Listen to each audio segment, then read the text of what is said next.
They have no Symmetra. They are still going to support, though, with Mercy and Lucio. Sometimes on defense you'll see just a Symmetra and a Mercy for those valuable reses, but this is stopwatch rules. Once again, 0 hero limit. So you can see offense right now does have 2 Reapers selected. This is something that kind of mirrors competitive mode. We are still using the stopwatch rule set, though, just because I feel it's more fair than the current overtime rules in competitive. But here we go. Starting out, I'm going to go ahead and take Nico's POV as that attacking Reaper.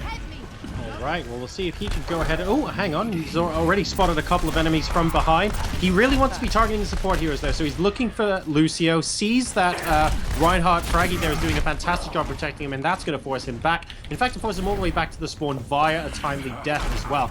Mafu, in the meantime, is setting himself up to do a lot of damage from the rear on Farah. He's got Lazei in support there on Mercy, using the damage app. But right now, I have to say, things are looking relatively comfortable for SG-1. Yeah, so far no real threats coming into the defense. Everything so far has just been one pick at a time. You can see Degun falling there in the kill feed, Zappis finding him on Soldier. The offense is trying to loop around the side, but the Reaper is actually just enveloping the 2 tanks there. Moonl is forced back, and Mafu with that damage amp from Mercy, still getting a lot of damage in, does get the kill on Flippy there with a nice direct rocket. Needs to be a little bit careful, though. We could see, by the way, just now, Mafu trying to use his E there, using that concussive grenade to bounce someone out of the way of Ryan. Oh, and that's a very nice stun there, getting the Reinhardt shields down so that Rocket Barrage could actually get the damage done. I mean, we lose in the process, Farah, but Mafu did so much for his team there. And now we wait and see how quickly they're able to regather for another push. Yeah, we've got Flippy changing characters again now from Hanzo over to Winston. So they are on a 3-tank composition, 2 support, and only 1 DPS. So Degun having to basically carry the load for damage at the moment. Winston is going to leap in and immediately look for Mercy and Soldier. Drops that shield. Does not get the kill just yet. Now still going in on Mercy. She's got to be low by now, but does manage to get away and still has her res intact. So that's good for the defense. We've got, who is that? Fragi trying to get the pin on Nico. Actually barely misses. Nico playing Roadhog now, by the way, no longer Reaper. Defense pops a sound barrier now, and it looks like they are going to be hanging on after killing off Nico and Moonl, the 2 tanks. Yep, one hero I really want to call out is doing a lot of damage while all this is going on is Zappis. He's on Soldier 76, and he's very patiently moving around sort of up and down the stairs in the back of the building, and he's just been laying a ridiculous amount of DPS on, not getting, you know, that many kills in the kill feed, but doing an awful lot of damage, sort of getting heroes to half health, quarter health, keeping people occupied. You can see him now trying to keep Flippy occupied on Winston. By occupied, I mean dead. Degun will be able to mop up, but Zappis just took the attention of 2 or 3 of the opposition there.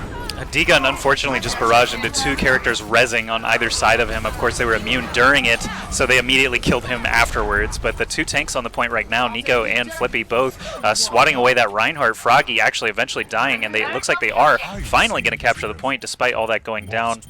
In defense's favor, it will be captured with about 1 minute 56 seconds left on the clock, so that's about 3 minutes 4 seconds to cap point A.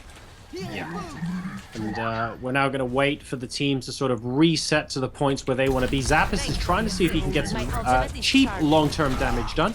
Won't get too much done in the meantime, though.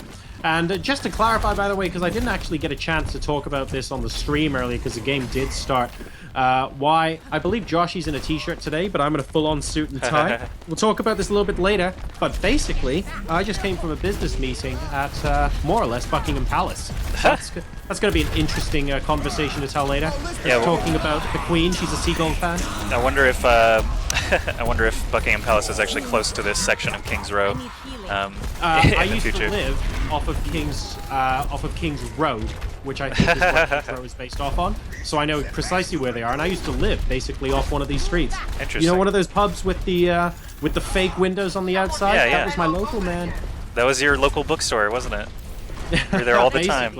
I used to live in Chelsea, and King's Road runs through Chelsea. Ah, cool.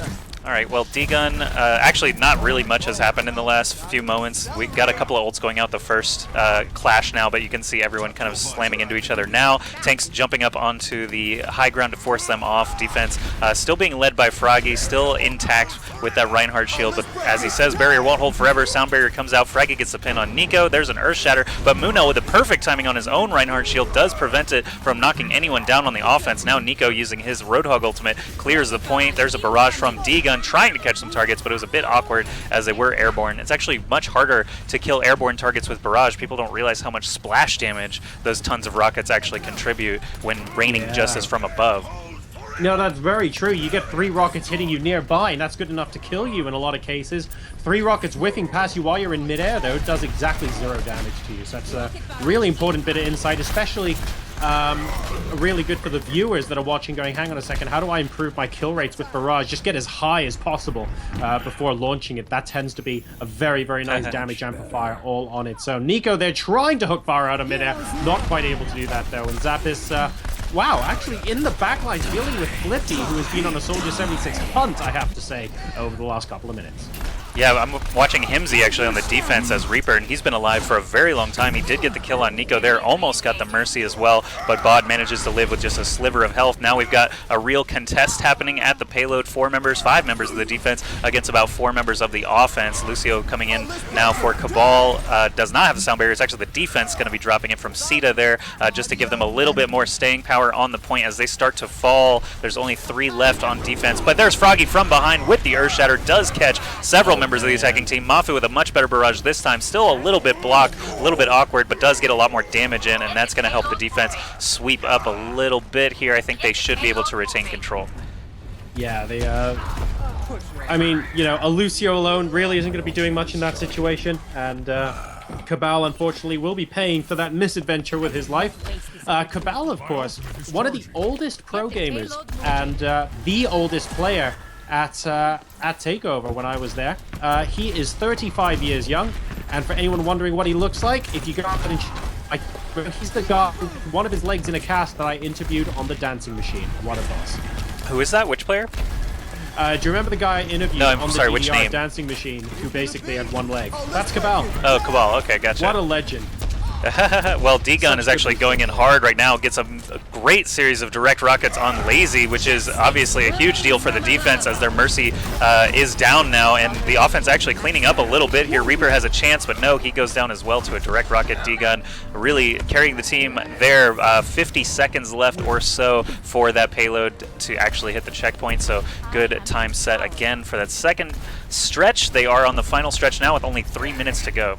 And I have to call out that I'm particularly impressed with Mafu, because, with Melty, because Mafu actually took out Kabal very early on in that engagement, so they had to do that without Lucio.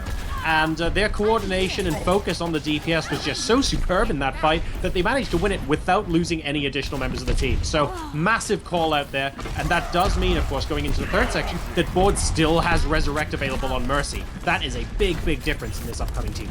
Yeah, I'm actually surprised, just to point out Nico on McCree here for the final stretch rather than Reaper. I feel like Reaper is really good in this last stretch just for being able to teleport up and try and get into the back line, but McCree not really dishing out the same amount of damage, obviously, as he used to since the nerf, but also Nico just not really getting a lot of great targets to shoot at. Reinhardt's barrier is always up, all the airborne characters are usually hidden. Hymzi comes in with a great Death Blossom there and just shoves into McCree's face. Defense still chilling on that payload. There's that barrage from Mafu, going to help them hang on even longer. No, Degun gets a couple of direct rockets and takes him out mid-barrage.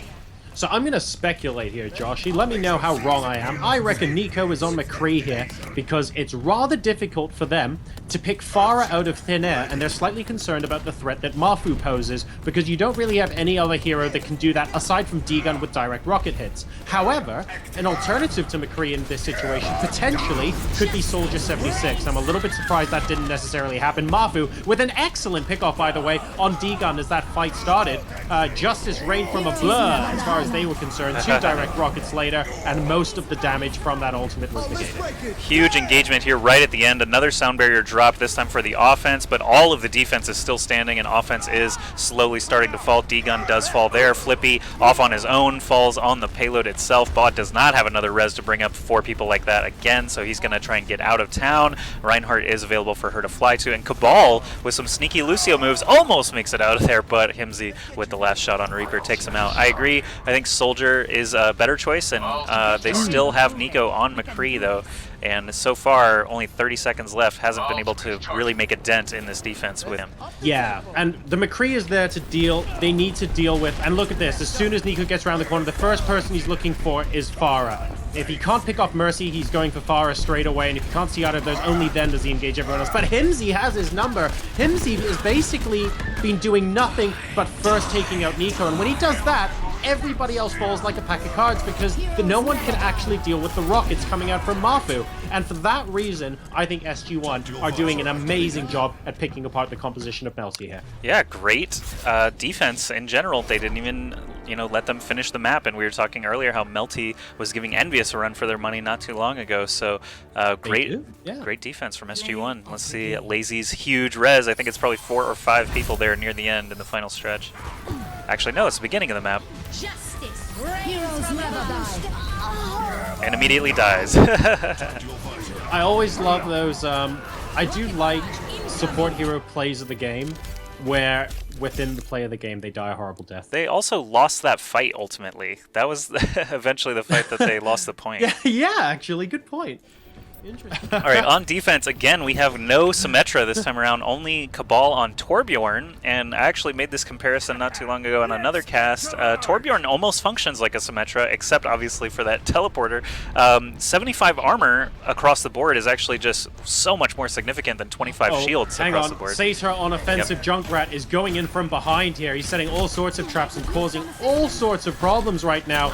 As Melty try and hold basically from a little bit more of a defensive position.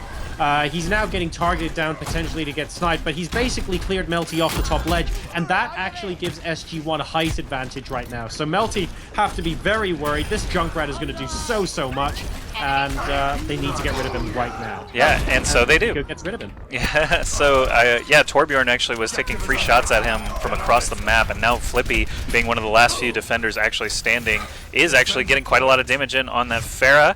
And now they have the defensive Pharah player, Degun, actually back in the mix as well. So it looks like SG-1 will not be able to capture that first point in too swift of a time. It looked pretty hopeful for them starting off, but now we've got a little bit of a Pharah duel happening, and they're both going to back off. Defense, I think, is a wise decision, as it is going to give Torb time to set up and Flippy to stay in play on Soldier. He's almost got his ultimate as well, Soldier. Flippy actually nearly died there to whatever that huge explosion was, but he is going to get back to full now. And he's in a really nice position for Soldier, just constantly provide oversight now. So here's what he's doing. He's on Discord. He's asking his Mercy, what's the situation like? Should I be using my ultimate? There we go. And the opposing Soldier gets in his face. That is a poor place for him to be. He gets taken out. Mafu trades 1-for-1. Both players with ultimates available, but Mafu is going to be the one that gets res. He's going to be able to come back and do some damage. Now both sides with a res. Kabal still dead on Torbjorn though, and Mafu's actually going to town right now. Yeah, Mafu actually getting a lot of damage in. Hymzi on Soldier getting a couple of those killing blows. Degun tries to drop the barrage, actually gets 3 kills just because of how low they were, but it looks like the offense is easily going to wrap up here and get this point in. Talking about splash damage off the ground with those rockets, bro. I think that was a pretty darn good example, hey? Yeah, pretty much. Raining from above, all the rockets that miss are still doing slight amounts of damage on all sides of him. So when you're aiming up or directly in front of you, all those rockets are just going to whiz by and do 0 damage. So basically just perfect illustration. Yep. So by the way, we basically have just over, by my calculations, 4 minutes and 30 seconds for them to reach point 2, for them to be faster right now. So SG-1 trying to be faster than Melty were here.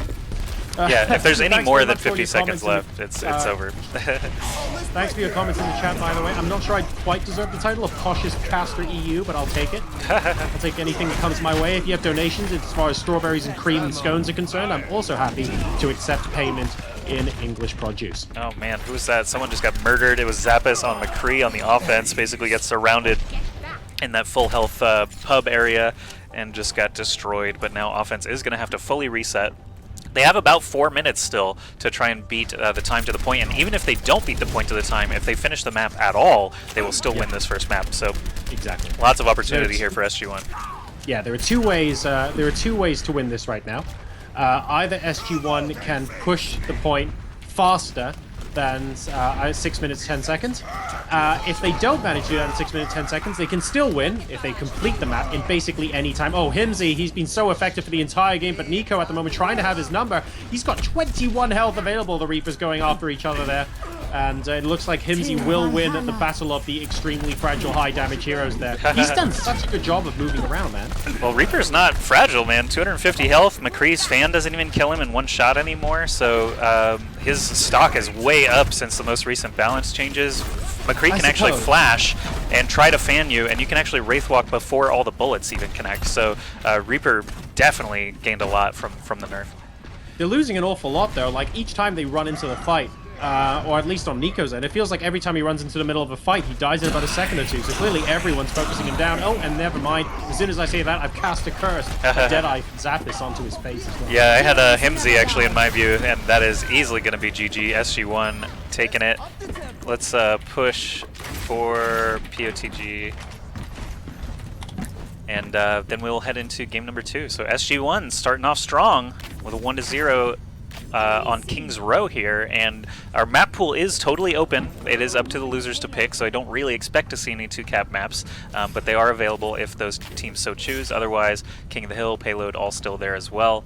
And Sky, best map. makes me wonder if Melty might try a King of the Hill map after being honestly a bit outclassed there in that first bout. Yeah, I'm a little bit surprised. I will stand by. Well, I will suck up the consequences of my prediction. I was thinking maybe 4-2 in favor of Melty. It can still happen, of course, but SG-1 doing a very good job here on map number 1 on King's Row. And receiving play of the game is going to be another Mercy game by the name of Nico as Reaper. I said Mercy because that's what I thought. Maybe not.